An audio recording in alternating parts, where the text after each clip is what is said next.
আসসালামু আলাইকুম ওরহমতুল্লাহ। আজকে আমরা আলোচনা করব সাহিত্য সম্রাট বঙ্কিমচন্দ্র চট্টোপাধ্যায়ের রচিত বাঙ্গালা ভাষা প্রবন্ধ নিয়ে। বঙ্কিমচন্দ্র অর্থ কী? বঙ্কিম অর্থ বাঁকা, চন্দ্র অর্থ চাঁদ, অর্থাৎ বাঁকা চাঁদ। চট্টোপাধ্যায়, এখানে দুইটি শব্দ, চট্ট একটি শব্দ, পাদ্য আরেকটি শব্দ। চট্ট শব্দটি প্রাচীন ভারতের সাট্টি নামক গ্রাম থেকে উৎকলিত। পাদ্যয় অর্থ পণ্ডিত, অর্থাৎ প্রাচীন ভারতের ওই সাট্টি নামক গ্রামের পণ্ডিতদেরকে চট্টোপাধ্যায় উপাধিতে ভূষিত করা হতো। চট্টোপাধ্যায় পদবিটা হিন্দুদের মাঝে ব্রাহ্মণদের মধ্যে প্রচলিত ছিল। বিশেষ করে ব্রাহ্মণদের মধ্যে এই উপাধি বেশি প্রচলন ছিল। চট্টোপাধ্যায় শব্দটি চ্যাটার্জি নামেও পরিচিত। লেখক পরিচিতি, আপনারা লেখক পরিচিতি পড়ে নেবেন। যেহেতু মূল প্রবন্ধ অনেক বড়, সেহেতু শব্দ শব্দ অর্থ ভেঙে পড়া অনেক সময় লাগবে, সেহেতু আমরা মূল প্রবন্ধে চলে যাচ্ছি। প্রায় সকল দেশে লিখিত ভাষা এবং কথিত কথা বলার ভাষায় অনেক প্রভেদ ভিন্নতা রয়েছে। যে সকল বাঙালি ইংরেজি সাহিত্যে পারদর্শী, তাহারা একজন লন্ডনে ককনি অর্থাৎ লন্ডনের গ্রাম অঞ্চলের সাধারণ মানুষের কথা বা একজন কৃষকের কথা সহজে বুঝিতে পারেন না। কারণ হচ্ছে, যে বাঙালিরা ইংরেজি ভাষা আয়ত্ত করে, তারা গ্রামারের মাধ্যমে ইংরেজের আসল যে সাধু ভাষাটা সেটাই আয়ত্ত করে। কিন্তু গ্রাম অঞ্চলের ইংরেজেরা তো চলিত ভাষায় কথা বলে, তার কারণে ওই বাঙালিরা তাদের কথা বুঝতে পারেন না। এবং এতদ্দেশ অর্থাৎ এই বাংলাদেশে অনেকদিন বসবাস করিয়া বাঙালিদের সাথে কথাবার্তা কহিতে কহিতে যে ইংরেজরা বাঙ্গালা শিখিয়েছেন, তাহারা প্রায় একখানিও বাঙ্গালা গ্রন্থ বুঝিতে পারেন না। কারণ হচ্ছে যে ওই ইংরেজরা কথা বলতে বলতে যে বাঙ্গালা ভাষা আয়ত্ত করেছে, সে বাঙ্গালা ভাষা হচ্ছে চলিত ভাষা। কিন্তু তখন গ্রন্থ রচনা হতো বাঙ্গালায়, সাধু ভাষায়, সংস্কৃত ভাষায়, তাই তারাও বুঝতে পারতেন না। প্রাচীন ভারতেও সংস্কৃত ও প্রাকৃত অর্থাৎ প্রাচীন ভারতের সংস্কৃত ভাষা এবং প্রাকৃত ভাষা অর্থাৎ মানুষের কথ্য ভাষা, চলিত ভাষা আজও বোধ হয় এরূপ প্রভেদ ছিল। এবং সেই প্রভেদ হইতে আধুনিক ভারতবর্ষীয় যে সকল ভাষা, সেই ভাষা সকলের উৎপত্তি। বাঙ্গালার লিখিত এবং কথিত ভাষায় যতটা প্রভেদ ভিন্নতা দেখা যায়, অন্যান্য ভাষার মধ্যে এতটা প্রভেদ নেই। বলিতে গেলে কিছুকাল পূর্বে দুইটি পৃথক ভাষা বাঙ্গালায় প্রচলিত ছিল। একটির নাম সাধু ভাষা, অপরটির নাম অপর ভাষা অর্থাৎ কথা কহিবার ভাষা। একটি লিখিবার ভাষা, দ্বিতীয়টি কহিবার ভাষা। লিখিবার ভাষা হচ্ছে সাধু ভাষা। পুস্তকে প্রথম ভাষাটি ভিন্ন অর্থাৎ ছাড়া দ্বিতীয়টির কোনো চিহ্নই পাওয়া যেত না। সাধু ভাষা ছাড়া বই পুস্তকে চলিত ভাষা ব্যবহার হতো না। সাধু ভাষায় অপ্রচলিত, যা প্রচলিত নয়, সংস্কৃত শব্দ সকল বাঙ্গালায় ক্রিয়াপদের আদিমরূপের সঙ্গে যুক্ত হইত। যে শব্দ আবাঙ্গা সংস্কৃত নহে, অর্থাৎ আবাঙ্গা সংস্কৃত অর্থ যা বাঙ্গা যায় না, এমন সংস্কৃত নহে, সাধু ভাষায় প্রবেশ করিবার অধিকার তাহার ছিল না। লোক বুঝুক বা না বুঝুক, আবাঙ্গা যা বাঙ্গা যায় না এবং সংস্কৃত শব্দ সাহিত্যে রচিত হওয়াতে ব্যবহার হওয়াটা সাহিত্য। অপর ভাষা সেদিকে না গিয়ে যাহা সকলের বোধগম্য তাহাই ব্যবহার করে। গদ্য গ্রন্থ দিতে সাধু ভাষা ভিন্ন ছাড়া আর কিছু অন্যান্য ভাষা ব্যবহার হইতো না। তখন পুস্তক প্রণয়ন, পুস্তক রচনা সংস্কৃত ব্যবসায়ী অর্থাৎ সংস্কৃত পণ্ডিতদেরকে বোঝানো হয়েছে। ব্যঙ্গ করে বঙ্কিমচন্দ্র বলেছেন যে সংস্কৃত ব্যবসায়ী তাদের হাতে ছিল। অন্যের বোধ ছিল অর্থাৎ অন্যের জানা ছিল যে সংস্কৃত জানে না, অর্থাৎ যে সকল পণ্ডিতেরা ব্যক্তিরা সংস্কৃত ভাষা জানে না, বাঙ্গালা গ্রন্থ প্রণয়নে তাহার কোনো অধিকার নাই। সে বাঙ্গালা লিখিতে জানে না, পড়িতে পারে না, সে বাঙ্গালাই জানে না। অর্থাৎ যে সংস্কৃত ভাষা জানে না, সে বাঙ্গালা লিখিতে পারে না। যাহারা ইংরেজিতে পণ্ডিত, তাহারা বাঙ্গালা লিখিতে পড়িতে না জানা গৌরবের মধ্যে গণ্য করিতেন। সুতরাং বাঙ্গালা রচনা পোটাকাটা অনুস্বরবাদীদিগের একচেটিয়া মহল ছিল। অর্থাৎ পোটাকাটা অনুস্বরবাদী দ্বারা সংস্কৃত পণ্ডিতদেরকে ব্যঙ্গ করে বলা হয়েছে যে একচেটিয়া মহল অর্থ হচ্ছে তাদের আয়ত্তে, তাদের দখলে ছিল। সংস্কৃতে তাহাদিগের গৌরব, তাহারা ভাবিতেন, অর্থাৎ সংস্কৃত পণ্ডিতেরা ভাবিতেন সংস্কৃতে তবে বুঝি বাংলা ভাষার গৌরব। যেমন গ্রাম্য স্ত্রী লোকেরা মনে করেন অর্থাৎ বাংলাদেশের গ্রামের স্ত্রী লোকেরা মনে করে যে শোভা সৌন্দর্য বাড়ুক আর না বাড়ুক, ওজনে বাড়ি এমন স্বর্ণ অঙ্গে দেহে পড়িলে অলঙ্কার পরার যে একটা গৌরব, সে গৌরবটা হয়। এই গ্রন্থকর্তারা অর্থাৎ এই সংস্কৃত পণ্ডিতেরা তেমনি জানিতেন ভাষা সুন্দর হোক বা না হোক, দুর্বোধ্য যা বোঝা যায় না এমন সংস্কৃত শব্দ দ্বারা রচনা করিলে রচনার গৌরব হয়। এরূপ যে সংস্কৃত প্রিয়তা, সংস্কৃত শব্দের প্রতি ভালোবাসা এবং সংস্কৃতানুকারিতা অর্থাৎ সংস্কৃত শব্দ অনুকারিতা, হেতু অর্থ জন্য, সংস্কৃত শব্দের প্রতি ভালোবাসা এবং অনুকারিতার জন্য বাংলা সাহিত্য অত্যন্ত নিরস, রসহীন, শ্রীহীন, সৌন্দর্যহীন, দুর্বল, শক্তিহীন এবং বাংলা সমাজে অপরিচিত হইয়া রহিল। কারণ বাংলা সমাজের মানুষ তো কথ্য ভাষায় জানিতেন, তারা তো সংস্কৃত ভাষা জানতেন না। কিন্তু সংস্কৃত পণ্ডিতেরা তো সাহিত্য রচনা করত সংস্কৃত শব্দের দ্বারা। তার কারণে বাংলা সমাজের সাধারণ মানুষ তা পড়তে পারত না, জানতে পারত না। তার কারণে এই বাংলা সাহিত্য সমাজে অপরিচিত হইয়া রহিল। টেকচাঁদ ঠাকুর প্রথমে এই বিষবৃক্ষের মূলে কুঠারাঘাত করিলেন।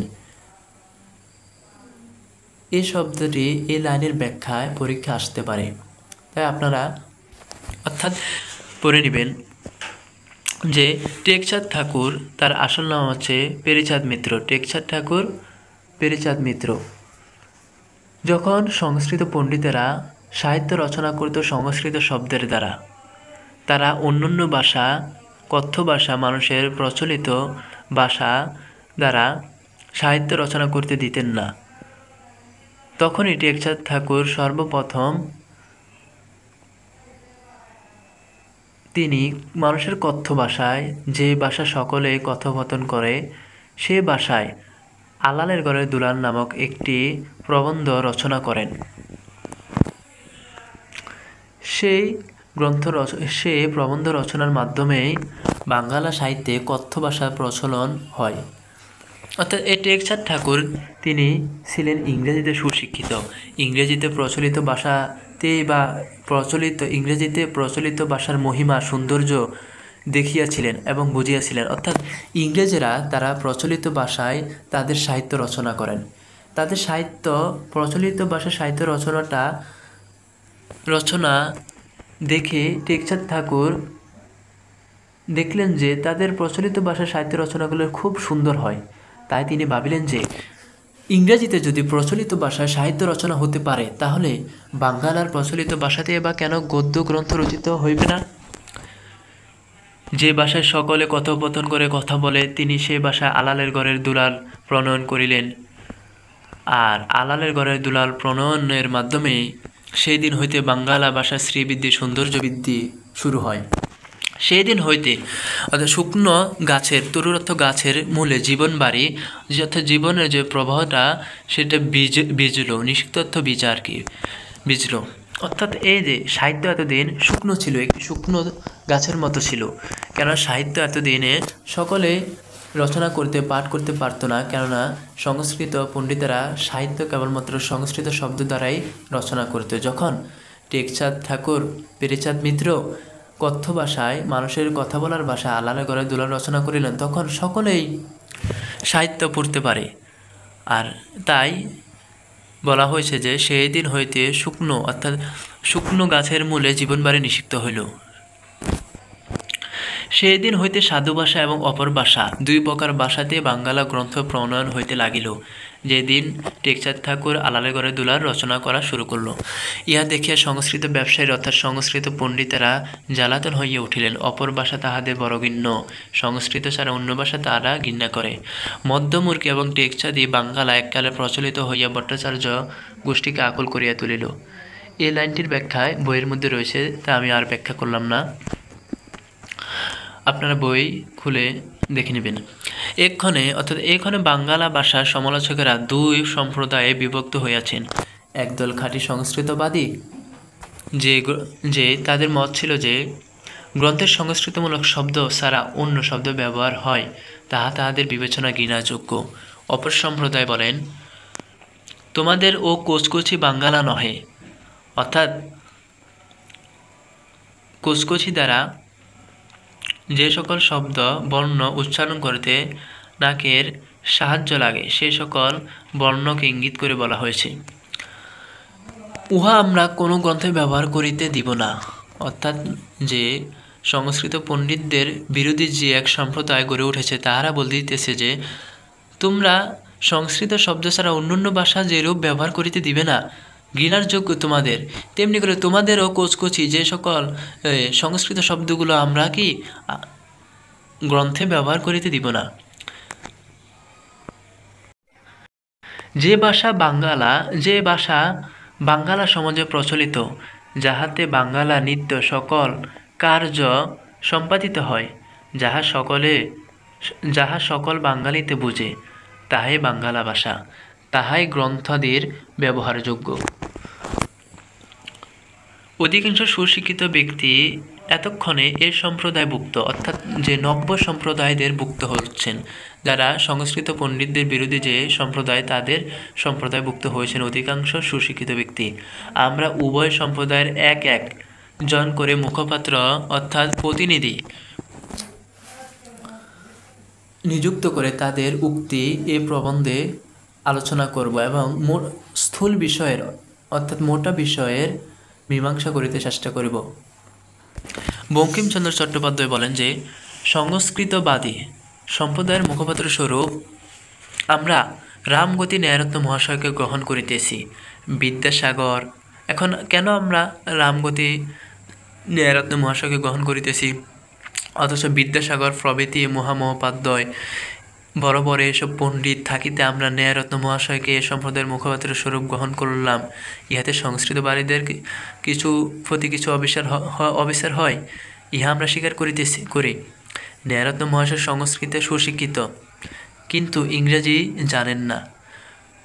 পাশ্চাত্য অর্থাৎ পশ্চিমা সাহিত্য তাহার নিকট অপরিচিত নহে, অর্থাৎ পশ্চিমা সাহিত্য সম্পর্কে তিনি জানেন না।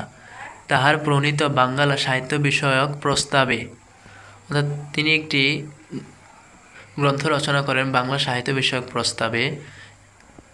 প্রস্তাব। এই গ্রন্থের মধ্যে ইংরেজি বিদ্যার একটু পরিচয় দিতে গিয়া ন্যায়রত্ন মহাশয় কিছু লোক হাসাইয়াছেন।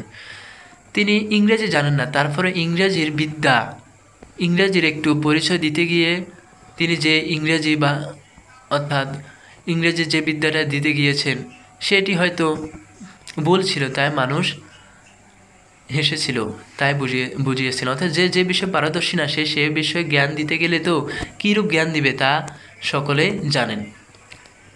আমরা সে গ্রন্থ হতে সিদ্ধ করিতেছি যে পাশ্চাত্য অর্থাৎ পশ্চিমা সাহিত্যের অনুশীলনে যে সুফল জন্মে ন্যায়রত্ন মহাশয় তাহাতে বঞ্চিত, তিনি এ সুফলে বঞ্চিত। বিচার্য বিষয়ে তাহার মত তাহার নিজ সম্প্রদায়ের মধ্যে যে অধিক গৌরবপ্রাপ্ত হইবে এমত বোধ হয়, কিন্তু দুর্ভাগ্যবশত যে সকল সংস্কৃতবাদী পণ্ডিতদিগের মতো অধিকতর আদরণীয়, অর্থাৎ ন্যায়রত্ন মহাশয় ব্যতীত যে সকল পণ্ডিতদের মত সংস্কৃতবাদী পণ্ডিতদের অভিমত অধিক আদর্শনীয়, তারা কেউ তাদের স্বপ্রণীত অর্থাৎ নিজের রচিত কোনো গ্রন্থে লিপিবদ্ধ রাখেন নাই। সুতরাং তাহাদের কাহারও নাম উল্লেখ করিতে আমরা পারতেছি না। অর্থাৎ ন্যায়রত্ন মহাশয় ছাড়া অন্য কোনো পণ্ডিতেরা, সংস্কৃতবাদী পণ্ডিতেরা তাদের নিজের রচিত গ্রন্থে তাদের মত উল্লেখ না করার কারণে আমরা ন্যায়রত্ন মহাশয়কে গ্রহণ করিতেছি, কেননা তিনি তার মতগুলি লিপিবদ্ধ করিয়া রাখিয়াছেন তাহার স্বপ্রণীত সাহিত্য বিষয়ক প্রস্তাবে। এর জন্য তাহাকে এ সম্প্রদায়ের মুখপাত্র স্বরূপ ধরিত হইল। তিনি আলালের ঘরে দুলালের কিছু অংশ পাঠ করিয়া লিখিয়াছেন যে এখানে জিজ্ঞাসা হয় যে সর্ববিধ সকল গ্রন্থ রচনায় এরূপ ভাষা আদর্শস্বরূপ হইতে পারে কিনা। অর্থাৎ ন্যায়রত্ন মহাশয় আলালের ঘরে দুলালের কিছু অংশ পাঠ করিয়া লিখলেন যে এই ভাষাটা কি সকল গ্রন্থ রচনার ক্ষেত্রে এরূপ ভাষা কি আদর্শ স্বরূপ হইতে পারে? বঙ্কিমচন্দ্র চট্টোপাধ্যায় বলেন, আমাদের বিবেচনায় কখনোই না। আলালের ঘরের দুলাল বলো, হুতুম পেছা বলো, মৃণালিনী বলো, এই প্রবন্ধগুলো পত্নী অর্থাৎ স্ত্রী বা 5 জন বয়সের অর্থাৎ সমবয়সের সাথে পাঠ করিয়া আনন্দ উল্লাস করিতে পারে, কিন্তু পিতা পুত্রে একত্রে বসিয়া অসংকোচিত মুখে অর্থাৎ সাধারণ মুখে কখনোই ও সকল পড়িতে পারি না। বর্ণনীয় বিষয়ের লজ্জাজনকতা উহা পড়িতে না পারিবার কারণ নহে। অর্থাৎ এ যে আলালের ঘরের দুলাল, মৃণালিনী, এগুলা হুতুম পেছা, এই প্রবন্ধগুলা কেন পিতা পুত্রে একত্রে বসিয়া পড়িতে পারে না? লজ্জা কারণে উহা একত্রে বসিয়া পড়িতে পারে না এমন নয়।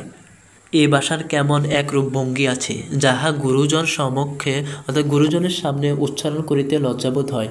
পাঠকগণ, যদি আপনাদের উপর বিদ্যালয়ের পুস্তক নির্বাচনের দায়িত্ব হয়, আপনারা আলালি ভাষায় লিখিত কোনো পুস্তককে পাঠ্যরূপে নির্দেশ করিতে পারিবেন কি?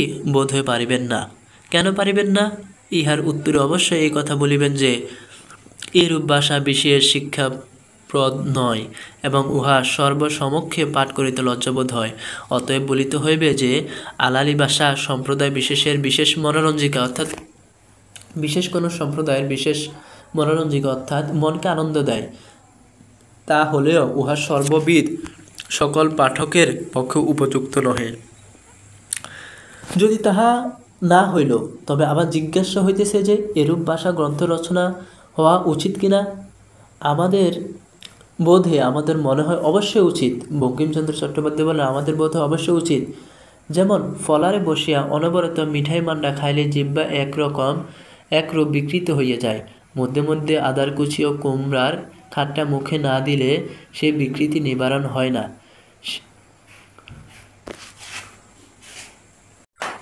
অর্থাৎ বঙ্কিমচন্দ্র চট্টোপাধ্যায় বলেন যে ফলারে অর্থাৎ মিষ্টির দোকানে বসিয়া সবসময় যদি মিঠাই মান্ডা মিষ্টি এগুলো খায়, জিহ্বা একরকম বিকৃত হয়ে যায়। তাই মাঝে মধ্যে সুয়া কোনো কিছু খেলে ওই বিকৃতি নিবারণ হয়ে যায়। অর্থাৎ যখন আমরা সবসময় গোস্ত মাছ খেতে থাকি, তখন আর সবসময় গোস্ত মাছ খেতে ভালো লাগে না। তাই মাঝে মধ্যে শাক সবজি খেলে ওই গোস্ত মাছের স্বাদটা আবার আসে। তাই বঙ্কিমচন্দ্র চট্টোপাধ্যায় বললেন যে সবসময় বিদ্যাসাগরীয় রচনা শ্রবণে অর্থাৎ বিদ্যাসাগরের যে সংস্কৃত ভাষা অনুযায়ী সাধু ভাষা অনুযায়ী রচনা শ্রবণ করার মাধ্যমে কানে যে একরূপ ভাব জন্মে, তাহার পরিবর্তন করণার্থে মধ্যে মধ্যে মাঝে মাঝে অপর ভাষা রচনা শ্রবণ করা পাঠকদিগের আবশ্যক। আমরা ইহাতে বুঝিতেছি যে প্রচলিত ভাষা ব্যবহারের পক্ষে ন্যায়রত্ন মহাশয়ের প্রধান আপত্তি যে পিতা পুত্রে একত্রে বসিয়া এইরূপ ভাষা ব্যবহার করিতে পারে না। অর্থাৎ ন্যায়রত্ন মহাশয়ের প্রচলিত ভাষা ব্যবহারের পক্ষে প্রধান আপত্তি যে এই প্রচলিত ভাষা পিতা পুত্রে একত্রে বসিয়া ব্যবহার করতে পারে না। বুঝিলাম যে ন্যায়রত্ন মহাশয়ের বিবেচনায় পিতা পুত্রে বড় বড় সংস্কৃত শব্দে কথোপকথন কথা বলাটা কর্তব্য, প্রচলিত ভাষায় কথাবার্তা হইতে পারে না। অর্থাৎ বঙ্কিমচন্দ্র বলেন যে ন্যায়রত্ন মহাশয় প্রচলিত ভাষা ব্যবহার করে কথাবার্তা বলাটা, পিতা পুত্রে একত্রে বসে কথাবার্তা বলাটা তিনি পছন্দ করেন না। তাই বললেন যে মনে হয় ন্যায়রত্ন মহাশয় ভাবেন যে পিতা পুত্রে বড় বড় সংস্কৃত শব্দ মাধ্যমে কথোপকথন করা কর্তব্য। যদি এই আইনই চলে, মনে হয় কিছু কাল পরে শুনিব যে শিশু যখন মাতার কাছে খাবার চাইবে, তখন প্রচলিত সরল ভাষায় না বলবে যে হে মাতং খাদ্যং দেহিমে, এবং ছেলে বাপের কাছে জুতার আবদার করিবার সময় বলিবে চিন্নিং পাদুকা মাদিয়া। ন্যায়রত্ন মহাশয় সকলের সম্মুখে সরল ভাষা ব্যবহার করিতে লজ্জাবোধ করেন এবং সেই ভাষাকে শিক্ষাপ্রদ বিবেচনা করেন না। ইহা শুনিয়া তাহার ছাত্রদের জন্য আমরা বড় দুঃখিত হইলাম। কেন?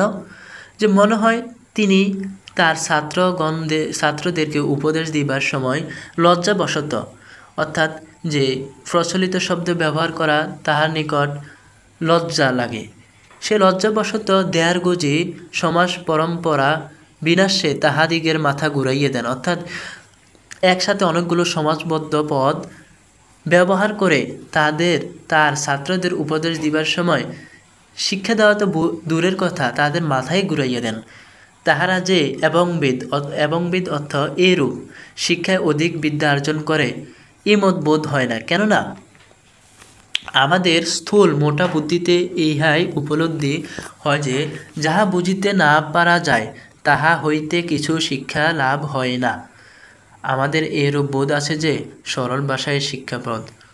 ন্যায়রত্ন মহাশয় কেন সরল ভাষাকে শিক্ষাপদ নহে বিবেচনা করিয়াছেন, তাহা আমরা অনেক ভাবার পরও স্থির করিতে পারিলাম না।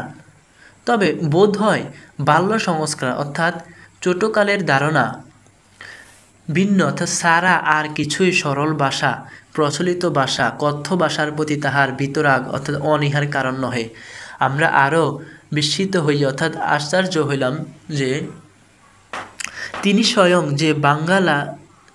যে ভাষায় বাঙ্গাল তিনি নিজে যে ভাষায় বাঙ্গালা সাহিত্য বিষয়ক প্রস্তাব লিখিয়াছেন তাহাও কিন্তু সরল প্রচলিত ভাষায় তিনি লিখিয়াছেন।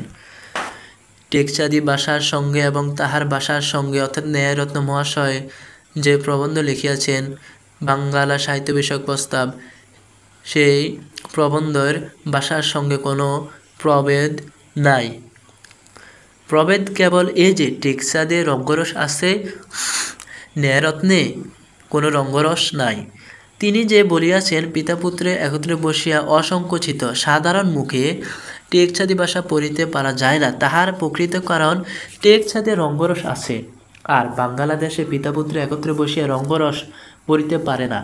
সরল চিত্ত অর্থাৎ সরল অন্তরে অধ্যাপক ন্যায়রত্ন মহাশয় এতটুকু বুঝিতে না পারিয়াই বিদ্যাসাগরীয় ভাষার অর্থাৎ বিদ্যাসাগরের ভাষাটা ছিল সংস্কৃত ভাষা, সেই ভাষার মহিমা সৌন্দর্য কীর্তনে প্রবৃত হইয়াছেন।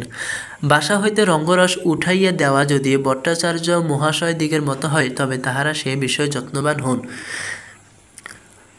কিন্তু তাহা বলিয়া অপ্রচলিত ভাষাকে সাহিত্যের ভাষা করিতে চেষ্টা করিবেন না। অর্থাৎ আপনারা যদি ভাষা থেকে রঙ্গরস উঠাইয়া দিতে চান তাহলে ভট্টাচার্য মহাশয়দিগের মতো হন, তবে তাহা বলি আপনারা কেন সাহিত্য থেকে রঙ্গরস উঠাইয়া দিবেন, এরূপ চেষ্টা করিবেন না। ন্যায়রত্ন মহাশয়ের মতো সমালোচনায় আর অধিক কাল হরণ করিবার সময় আমাদিগের নাই। অর্থাৎ বঙ্কিমচন্দ্র চট্টোপাধ্যায় বলেন, আমরা ন্যায়রত্ন মহাশয়ের মতো সমালোচনা করিয়া আমাদের সময় নষ্ট না করিয়া এখন আমরা সুশিক্ষিত অর্থাৎ নব্য সম্প্রদায় এর মত সমালোচনায় করিব। এ সম্প্রদায়ের সকলের মত একরূপ নয়, অর্থাৎ নব্যপন্থী যারা কথ্য ভাষায় সাহিত্য রচনা করতে আগ্রহী তাদের সকলের মত একরকম নয়। ইহার মধ্যে একদল এমন আছেন যে তাহারা কিছু বাড়াবাড়ি করিতে প্রস্তুত। তাদের মধ্যে বাবু শ্যামাচরণ গদ্যোপাধ্যায় গত বছর কলকাতা রিভিউ তার এই প্রবন্ধের মধ্যে বাঙ্গালা ভাষার বিষয়ে একটি প্রবন্ধ লিখিয়াছেন। প্রবন্ধটি উৎকৃষ্ট, সর্বোত্তম। তাহার মতগুলি অনেক স্থলে সুসংগত, ন্যায়সঙ্গত এবং আদর্শনীয়। অনেক স্থলে তিনি কিছু বেশি গিয়াছেন, বাড়াবাড়ি করিয়াছেন। বহুবচন বহুবচন শব্দ অর্থাৎ গণ শব্দ ব্যবহার করার প্রতি তাহার কোপদৃষ্টি, রাগান্বিত ভাব। বাঙ্গালায় লিঙ্গভেদ তিনি মানেন না। পৃথিবী শব্দটা যে বাঙ্গালায় স্ত্রীলিঙ্গবাচক শব্দ, ইহা তাহার সহ্য নয়। বাঙ্গালায় সন্ধি তাহার চক্ষুশূল, চোখের কাঁটা। বাঙ্গালায় তিনি জৈনক লিখিতে দিবেন না। ত প্রত্যয়ন্ত এবং জ প্রত্যয়ন্ত শব্দ ব্যবহার করিতে দিবেন না। সংস্কৃত সংখ্যাবাচক শব্দ যথা একাদশ বা চত্বারিংশত বা 200 ইত্যাদি বাঙ্গালায় ব্যবহার করিতে দিবেন না। ভ্রাতা, কল্ল, কর্ণ, তাম্র, স্বর্ণ, পত্র, মস্তক, অশ্ব এই শব্দগুলো হচ্ছে সংস্কৃত শব্দ, তাই এই সংস্কৃত শব্দগুলো বাঙ্গালা ভাষায় ব্যবহার করিতে দিবেন না। এগুলোর পরিবর্তে বাই, কাল, কান, সোনা কেবল এ শব্দ ব্যবহার হইবে। এরূপ তিনি বাঙ্গালা ভাষার উপর অনেক দৈরাত্য অর্থাৎ অত্যাচার করিয়াছেন। তথাপি তিনি এ প্রবন্ধে বাঙ্গালা ভাষা সম্বন্ধে অনেকগুলো সারগর্ভ কথা বলিয়াছেন। বাঙ্গালা লেখকেরা তাহা স্মরণ রাখেন, ইহা আমাদের ইচ্ছা। শ্যামাচরণ বাবু বলিয়াছেন এবং সকলেই জানেন যে বাঙ্গালা শব্দ অর্থাৎ বাংলা ভাষার শব্দ ত্রিবিধ, 3 প্রকার। প্রথম প্রকার হচ্ছে সংস্কৃতমূলক শব্দ, যে সংস্কৃতমূলক শব্দ থেকে বাঙ্গালায় রূপান্তর হইয়াছে, যথা গৃহ হইতে গড়, যেমন গৃহ শব্দটি সংস্কৃত শব্দ, তা রূপান্তরিত হইয়া বাঙ্গালায় ব্যবহৃত হয় গড়, যেমন ভ্রাতা হইতে ভাই। দ্বিতীয়ত সংস্কৃতমূলক শব্দ যাহার রূপান্তর হয় নাই, অর্থাৎ এমন সংস্কৃতমূলক শব্দ যে সংস্কৃতমূলক শব্দগুলো থেকে বাঙ্গালায় রূপান্তর হয় নাই, সেগুলো সংস্কৃত হিসাবে ব্যবহৃত হয়, যেমন জল, মেঘ, সূর্য। তৃতীয়ত যে সকল শব্দের সংস্কৃতের সঙ্গে কোনো সম্বন্ধ নাই, বাঙ্গালায় এমন শব্দ ব্যবহৃত হয় যে শব্দগুলো অন্যান্য ভাষার সংস্কৃত শব্দের সাথে তাদের কোনো ব্যবহার নাই। এখন প্রথম শ্রেণীর সম্বন্ধে শ্যামাচরণ গদ্যোপাধ্যায় কিছু কথা বলেছেন যে রূপান্তরিত প্রচলিত সংস্কৃতমূলক শব্দের পরিবর্তে কোনো স্থানে অরূপান্তরিত মূল সংস্কৃত শব্দ ব্যবহার কর্তব্য নয়, যথা মাথার পরিবর্তে মস্তক। মাথার পরিবর্তে মস্তক শব্দটা ব্যবহার করা ঠিক নয়, কেননা যেহেতু মস্তক থেকে মাথা বাঙ্গালায় পরিবর্তন হয়ে আসিয়াছে, সেহেতু মস্তক সংস্কৃত শব্দ ব্যবহার না করে মাথা শব্দটাই ব্যবহার করা কাম্য। অনুরূপভাবে বামনের পরিবর্তে ব্রাহ্মণ ইত্যাদি ব্যবহার করা কর্তব্য নহে।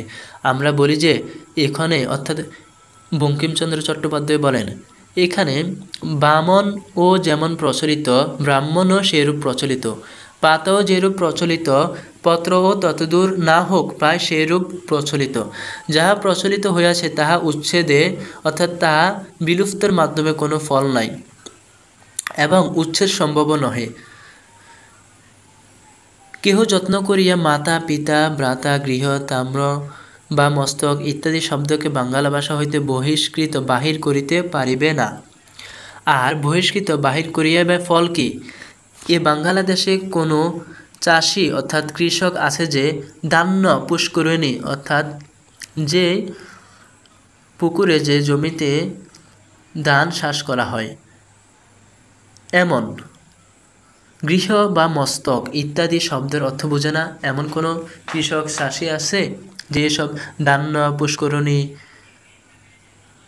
গৃহ বা মস্তক ইত্যাদি শব্দের অর্থ বোঝে না? যদি সকলে বুঝে তবে কি দোষে এই শ্রেণীর শব্দগুলো আমরা বাদ দিব? অর্থাৎ এই সকল সংস্কৃত শব্দ যদি কৃষকেরা পর্যন্ত জানে, তাহলে এই সকল শব্দ কেন আমরা বাদ দিব? বরং ইহাদের পরিধি, অর্থাৎ এরূপ সংস্কৃত শব্দ বাদ দেওয়ার মাধ্যমে ভাষার কিছু অংশ ধনশূন্য হইবে মাত্র। নিষ্কারণ বিনা কারণে ভাষাকে ধনশূন্য করা কোনো ক্রমে বাঞ্ছনীয় নহে, উচিত নহে। আর কতগুলি রূপান্তর ঘটে নাই, কিন্তু আর কতগুলি এমন শব্দ আছে যে তাহাদের রূপান্তর ঘটিয়াছে আপাতত বোধ হয়, কিন্তু বাস্তবিক রূপান্তর ঘটে নাই।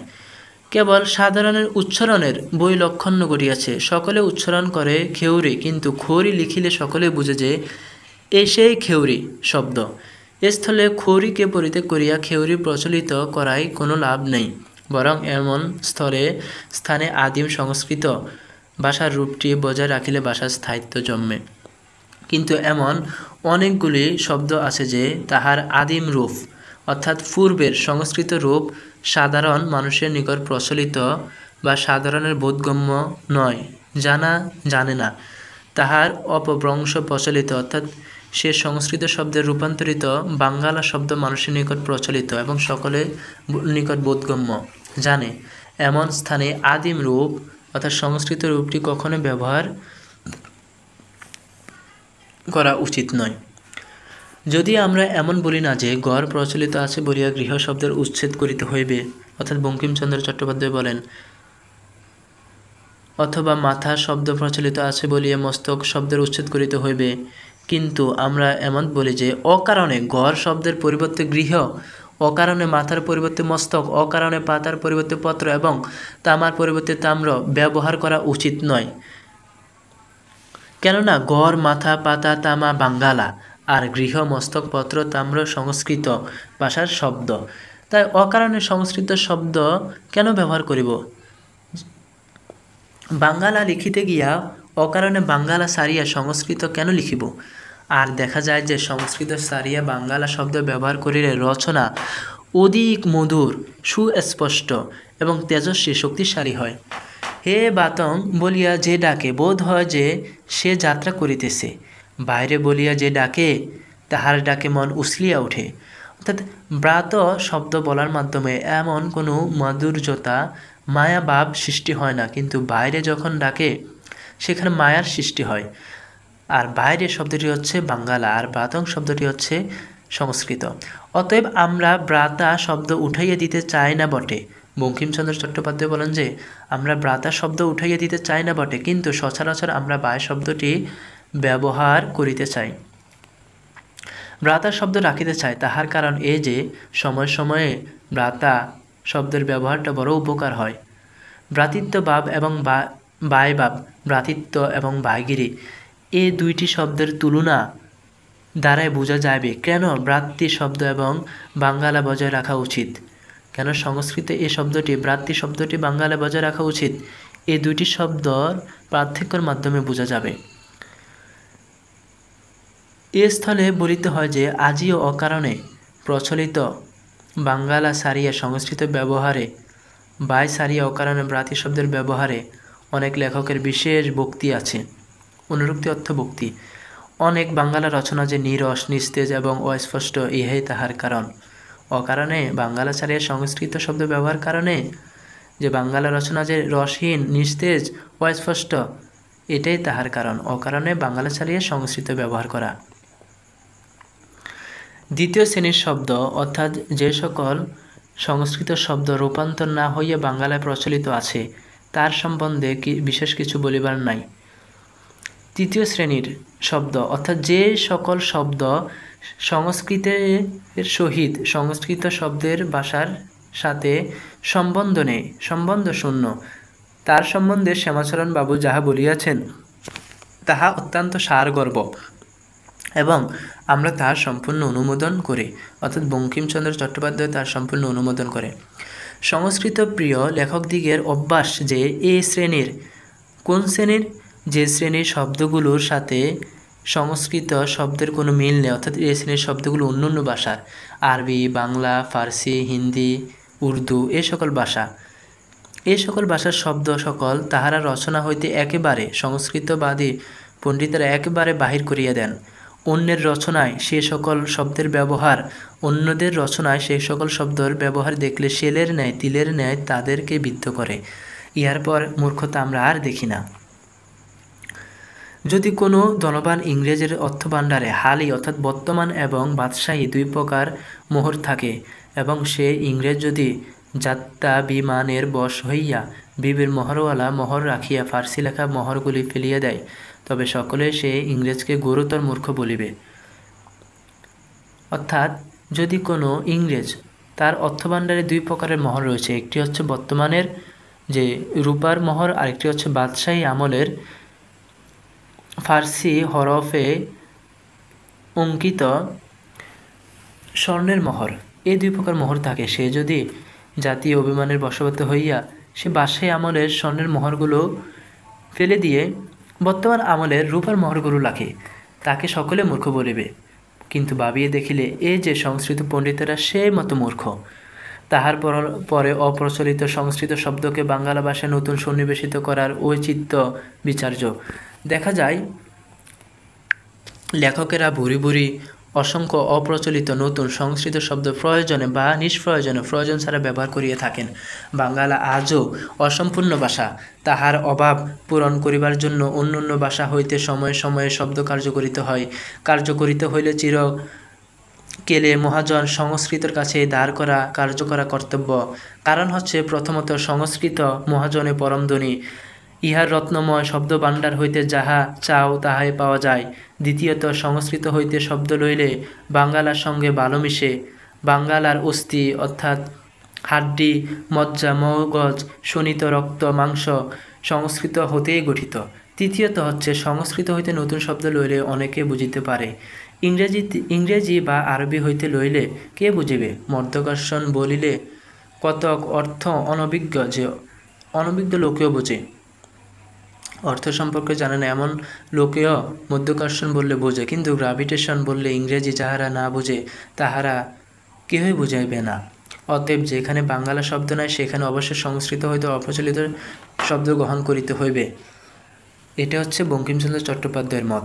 কিন্তু বঙ্কিমচন্দ্র বলেন নিষ্প্রয়োজনে, প্রয়োজন ছাড়া অর্থাৎ বাংলা শব্দ থাকিতে তার স্থানে অপ্রচলিত সংস্কৃত শব্দ ব্যবহার যাহারা করেন তাহাদের কিরূপ রুচি তাহা আমরা বুঝিতে পারি না।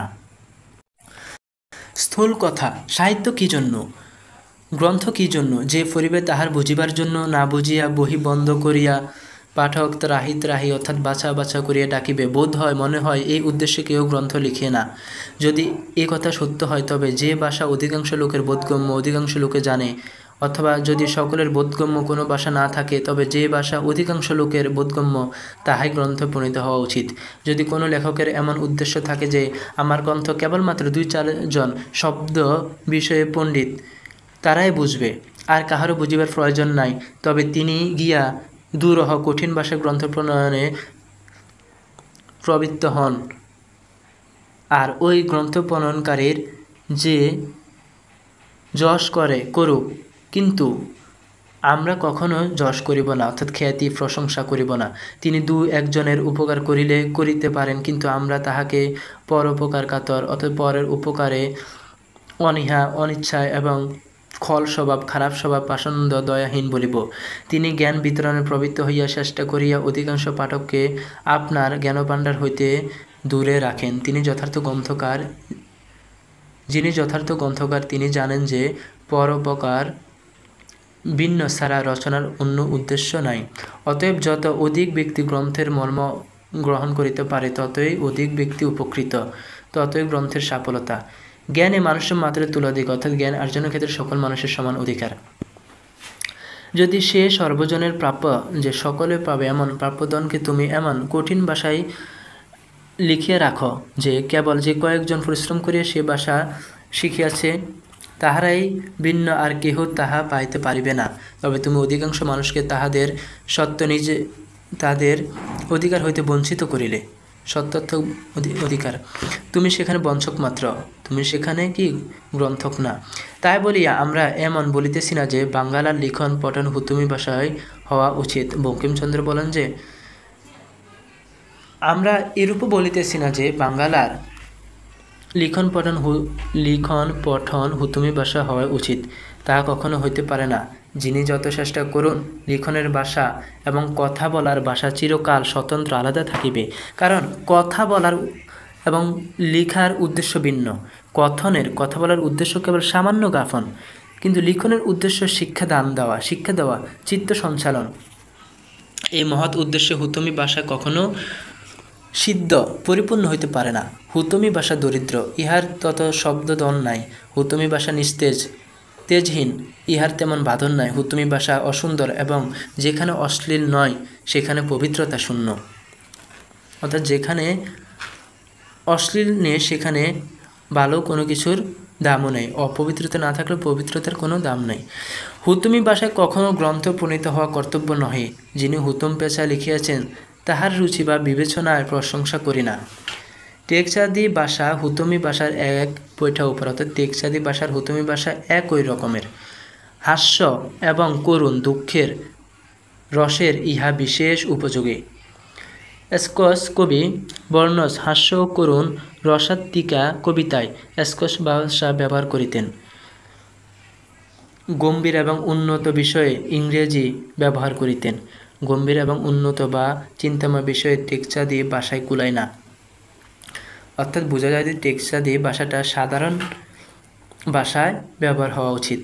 গম্ভীর ভাষায় এবং উন্নত ভাষায় টেকচাঁদ ভাষায় ব্যবহার হওয়া উচিত নয়, কেননা এ ভাষা অপেক্ষাকৃত দরিদ্র, দুর্বল এবং অপরিমার্জিত, অর্থাৎ সন্নিবেশিত নয়, মার্জিত নয়। অতএব ইহাই সিদ্ধান্ত করিতে হইতেছে যে বিষয় অনুসারে রচনা আর ভাষার উচ্চতা বা সামান্যতা নির্ধারিত হওয়া উচিত। বঙ্কিমচন্দ্রের মতে রচনার প্রধান গুণ এবং প্রথম প্রয়োজন কি? প্রথম প্রয়োজন হচ্ছে সরলতা এবং স্পষ্টতা। যে রচনা সকলে বুঝিতে পারে এবং পড়িবা মাত্র যাহার অর্থ বোঝা যায়, অর্থগৌরব থাকিলে তাহাই সর্বোৎকৃষ্ট সর্বোত্তম রচনা। তাহার পর ভাষার সৌন্দর্য, সরলতা, স্পষ্টতার সহিত সৌন্দর্য মিশাইতে হইবে। অনেক রচনার মুখ্য উদ্দেশ্য সৌন্দর্য, সে স্থানে সৌন্দর্যের অনুরোধে শব্দের একটু অসাধারণতা সহ্য করিতে হয়। প্রথমে দেখিবে তুমি যাহা বলিতে চাও কোন ভাষায় তাহা সর্ব উত্তমভাবে পরিষ্কার রূপে বক্ত হয়। যদি সরল প্রচলিত কথাবার্তার ভাষায় তাহা সর্বাপেক্ষা সুস্পষ্ট এবং সুন্দর হয়, তবে কেন উচ্চ ভাষার আশ্রয় লইবে? যদি সে পক্ষে টেকচাঁদি বা হুতমি ভাষায় সকলের অপেক্ষা কার্যশুদ্ধি হয়, তবে তাহাই ব্যবহার করিবে। বঙ্কিমচন্দ্রের মতে যদি তার অপেক্ষায় বিদ্যাসাগর বা ভূদেব বাবুর প্রদর্শিত সংস্কৃত ভাষায় ভাবের অধিক স্পষ্টতা এবং সৌন্দর্য হয়, তবে সামান্য ভাষা ছাড়িয়া সেই ভাষার অর্থাৎ বিদ্যাসাগর এবং ভূদেব বাবুর সংস্কৃত ভাষার আশ্রয় লইবে। যদি তাহাতেও কার্যসিদ্ধ না হয়, আরও উপরে উঠিবে, প্রয়োজন হইলে তাহাতে যতটুকু বলিবার আছে সবটুকু বলিবে।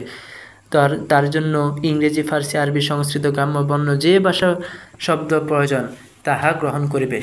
অশ্লীল ভিন্ন অর্থাৎ খারাপ ভিন্ন কাহাকে ছাড়িবে না। তারপর সে রচনাকে সৌন্দর্য বিশিষ্ট করিবে, কেননা যাহা অসুন্দর মানুষের অন্তরের উপর তাহার শক্তি কম, তা প্রভাব ফেলায় কম। এই উদ্দেশ্যগুলি যাহাতে সরল প্রচলিত ভাষায় সিদ্ধ হয় সে চেষ্টা দেখিবে। লেখক যদি লিখিতে জানেন তবে সে চেষ্টা প্রায় সফল হইবে। আমরা দেখিয়াছি সরল ভাষা অনেক বিষয়ে সংস্কৃত বহুল ভাষার অপেক্ষা শক্তিমতী, কিন্তু যদি সে সরল প্রচলিত ভাষায় সে উদ্দেশ্য সিদ্ধ না হয়, তবে কাজে সংস্কৃত বহুল ভাষার আশ্রয় লইতে হইবে। প্রয়োজন হইলে নিঃসংকোচে অর্থাৎ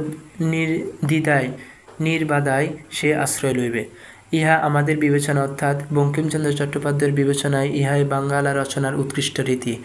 নব্য প্রাচীন উভয় সম্প্রদায়ের পরামর্শ ত্যাগ করিয়া বঙ্কিমচন্দ্র চট্টোপাধ্যায় যে পরামর্শ দিয়েছেন, যে রীতি অবলম্বন করিতে বলিয়াছেন, আমাদিগের বিবেচনায় ভাষা শক্তিশালিনী এবং শব্দে সৌন্দর্য পুষ্ট এবং সাহিত্য অলঙ্কার ভূষিত হইবে বঙ্কিমচন্দ্র চট্টোপাধ্যায়ের পরামর্শ অনুযায়ী সে ভাষা ব্যবহারের মাধ্যমে। অর্থাৎ এই বাঙ্গালা ভাষা প্রবন্ধে বঙ্কিমচন্দ্র চট্টোপাধ্যায় প্রাচীনপন্থী অর্থাৎ সংস্কৃতবাদী পণ্ডিতদের এবং নব্যপন্থী পণ্ডিতদের মাঝে বাঙ্গালা সাহিত্যের রচনার ক্ষেত্রে কীরূপ ভাষা কীরূপ শব্দ ব্যবহার হইবে তা নিয়ে যে দ্বন্দ্ব তা নিরসন করে যে উৎকৃষ্ট এক প্রকারের ভাষার আমাদেরকে অবলম্বন করিতে বলিলেন, সে ভাষাটি হচ্ছে উৎকৃষ্ট ভাষা, সর্বোত্তম ভাষা। এই রীতিনীতি অনুসরণ করার মাধ্যমে বাঙ্গালা সাহিত্য মানুষের নিকট, সমাজের সাধারণ মানুষের নিকট তা পরিচিত হইয়া উঠিবে এবং সৌন্দর্যমণ্ডিত হইবে।